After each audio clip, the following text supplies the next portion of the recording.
ಶರಣು ಶರಣಾರ್ಥಿಗಳು.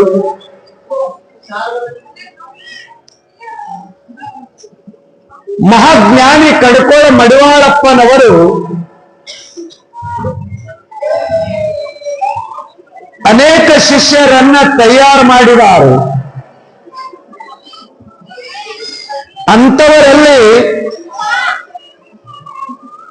ಕಹಿನೂರು ಕೃಷ್ಣಪ್ಪ ಅಂತ ಹೇಳಿ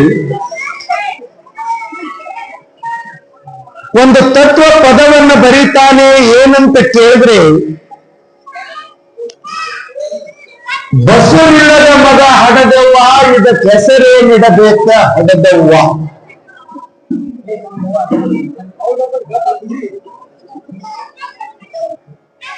ಜರ ಮಾತಾಡ್ಬೇಡ್ರಿ ಅವ್ವ.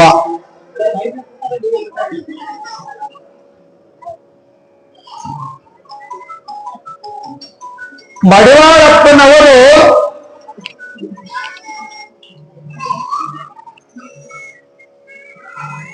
ಮಹಾ ತೊಟ್ಟಿಲ ಸಮಾರಂಭ ಇವತ್ತು.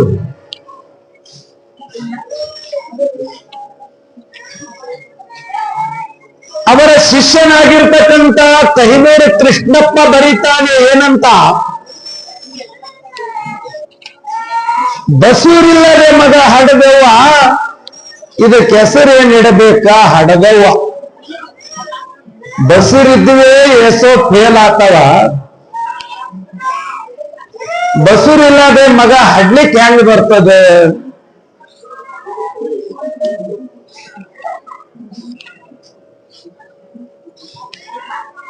ಪ್ರಪಂಚದೊಳಗ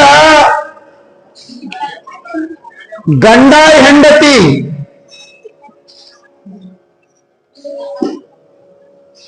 ಸರಸ ಸಲ್ಲಾಪದಿಂದ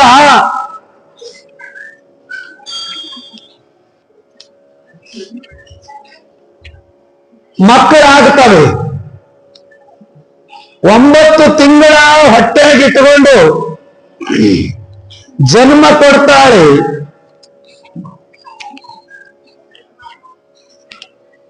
ಆದರೆ ಪಾರಮಾರ್ಥದೊಳಗೆ ಹೇಳ್ತಾನೆ,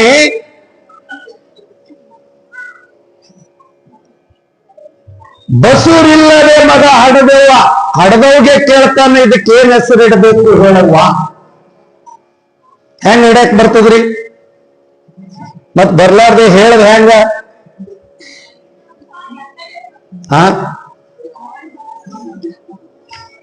ಬಸೂರಿಲ್ಲದೆ ಮಗ ಹಡದವ್ವ, ಇದಕ್ಕೆ ಹೆಸರೇನ್ ಇಡಬೇಕ ಹಡದವ್ವ.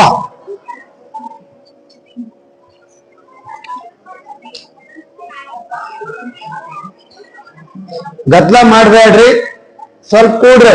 ನಾ ಹೇಳ್ತೀನಿ, ಆಮೇಲೆ ನೀವು ಇದು ಮಾಡಾಕತ್ರಿ ಮುಂದೆ.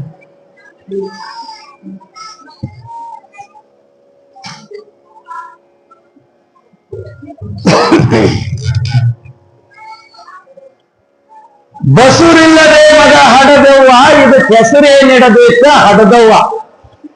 ಬಸೂರಿಲ್ಲದೆ ಮಗ ಹಡ್ಲಿಕ್ಕೆ ಹೆಂಗ್ ಬರ್ತದ ಅಂತ ಕೇಳಿದ್ರೆ ಪಾರಮಾರ್ಥದಾಗ ಬರ್ತದ. ಪ್ರಪಂಚದಾಗ ಗಂಡ ಹೆಂಡತಿ ಹೇಗದೀವಿ, ಪಾರಮಾರ್ಥದಾಗ ಗುರು ಗಂಡ ಆಗಿದ್ದಾನೆ, ಶಿಷ್ಯ ಹೆಂಡತಿ ಆಗಿದ್ದಾಳೆ. ಶರಣ ಸತಿ ಲಿಂಗಪತಿ. ಸ್ವಲ್ಪ ಶಾಂತ ರೀತಿಯಿಂದ ಕುಂತು ಕೇಳ್ರಿ.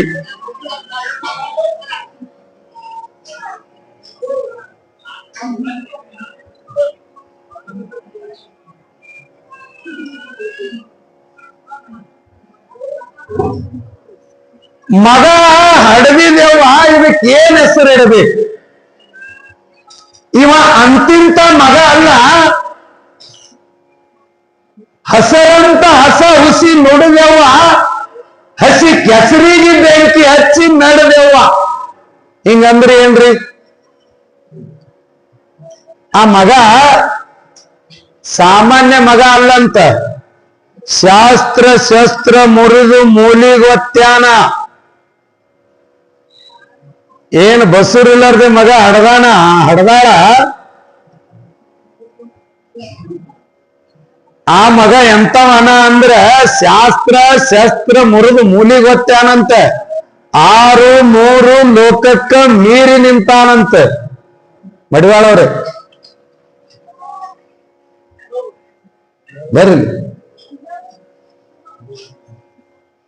6 ಲೋಕಕ್ಕೆ ಮೀರಿ ನಿಂತಾನಂತ. ಅದೆಲ್ಲ ಕರೇರಿ ಬಸುರಿಲ್ಲಾರ್ದೆ ಹಡೇದ್ ಹೆಂಗ? ಏಸೋ ಬಸುರಿದ್ದೀವಿ ಫೇಲ್ ಆಗ್ಯಾವ, ಬಾಣತನ ಆಗುವಾಗೆ ಫೇಲ್ ಆಗ್ಯಾವ. ಇನ್ನು ನೀವು ಹೇಳ್ತೀರಿ ಬಸುರಿಲ್ಲಾರ್ದೆ ಮಗ ಹಡೆಯೋದು. ಅದೇ ಹಂಗ ಬರ್ತದ. ಹೆಂಗ ಬರ್ತದ ಅಂದ್ರೆ ಗುರು ಅಂತಕ್ಕಂಥ ಗಂಡ, ಕಿವಿ ಅಂತಕ್ಕಂಥ ಕರ್ಣ ಅಂತಕ್ಕಂಥ ಯೋನಿಯನ್ನ ಮಾಡಿ, ಕರ್ಣ ಅಂದ್ರೆ ಕಿವಿ, ಕಿವಿಯನ್ನ ಯೋನಿಯನ್ನ ಮಾಡಿ ಮಂತ್ರ ಉಪದೇಶವೆಂಬ ಬೀಜವನ್ನ ಬಿತ್ತುತ್ತಾನೆ. ಹೃದಯ ಅಂತಕ್ಕಂಥ ಗರ್ಭದೊಳಗ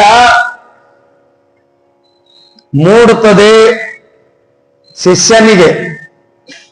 ಗುರು ಕಿವ್ಯಾಗ ಮಂತ್ರ ಉಪದೇಶ ಮಾಡ್ತಾನ. ಅದು ಎಲ್ಲಿ ಮೊಳಕೆ ಹೊಡಿತದ ಅಂದ್ರ ಇಲ್ಲಿ ಹೃದಯ ಅಂತಕ್ಕಂಥ ಗರ್ಭದೊಳಗ ಅದು ಮೂಡುತ್ತದೆ. ಆ ಮೂಡಿದ ಗರ್ಭದಿಂದ ಮೂಡಿರ್ತಕ್ಕಂಥ, ಗರ್ಭದಲ್ಲಿ ಮೂಡಿರ್ತಕ್ಕಂಥ ಶಿಶು ಆತ್ಮ ಜ್ಞಾನದಿಂದ ಹೊರಗೆ ಬೀಳುತ್ತದೆ. ಅವನ ಹೆಸರು ಏನು ಅಂತ ಕೇಳಿದ್ರೆ ದಿವ್ಯ ಜ್ಞಾನಿ ಅಂತಾರೆ. ಅವನ ಹೆಸರು ಜ್ಞಾನಿ. ಆ ಜ್ಞಾನಿ ಆದವ 6 ಲೋಕಕ್ಕೆ ಮೀರಿ ನಿಂತಾನಂತ. ಶಾಸ್ತ್ರ ಶಸ್ತ್ರ ಮುರಿದು ಮುನಿಗೊತ್ತಾನಂತೆ. ಅಸಾಧ್ಯವಾಗಿರ್ತಕ್ಕಂಥ ಕೆಲಸ ಮಾಡಿ ತೋರಿಸ್ತಾನ ಜ್ಞಾನಿ ಆದವ.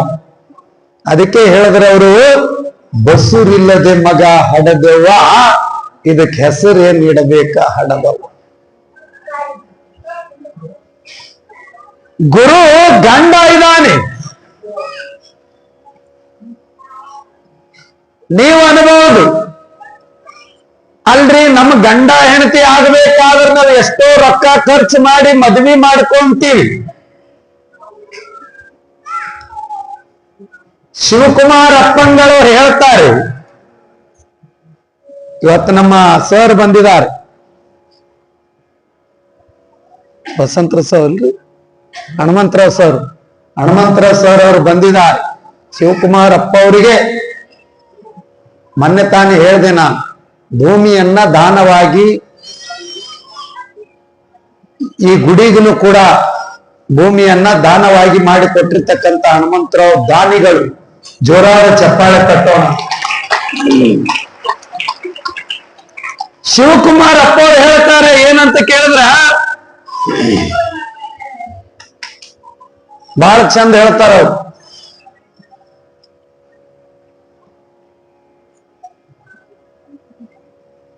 ಗುರು ಹ್ಯಾಂಗಿರಬೇಕು?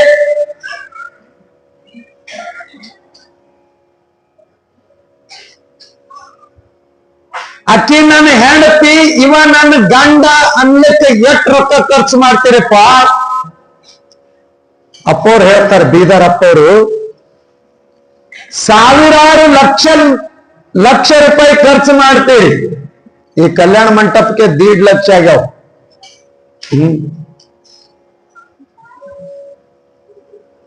ಆಕಿ ನನ್ನ ಹೆಂಡತಿ, ಇವ ನನ್ನ ಗಂಡ, ಈ ತನಕ್ಕೆ ಇಷ್ಟೆಲ್ಲ ರೊಕ್ಕ ಖರ್ಚು ಮಾಡ್ತೀರಿ.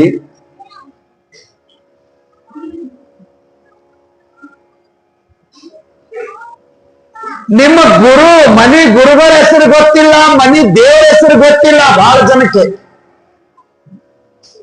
ನಾನು ಇನ್ನೊಂದು ದಿವಸ ಹೇಳಿದೆ,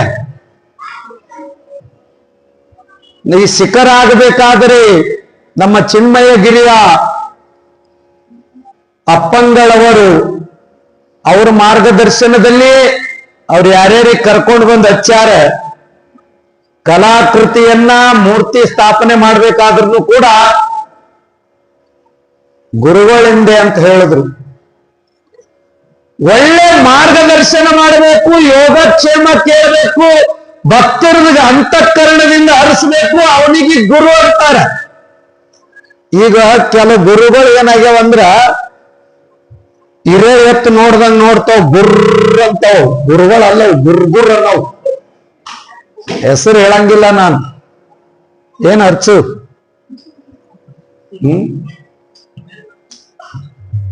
ಇರೇ ಎತ್ತು ನೋಡ್ದಂಗ ನೋಡ್ತಾವ. ಮಠಕ್ಕೆ ಹೋದ್ರೆ ಮಾತಾಡ್ಸಂಗಿಲ್ಲ, ಮಲ್ಕೊಂಡಿರ್ತಾರಂತೆ.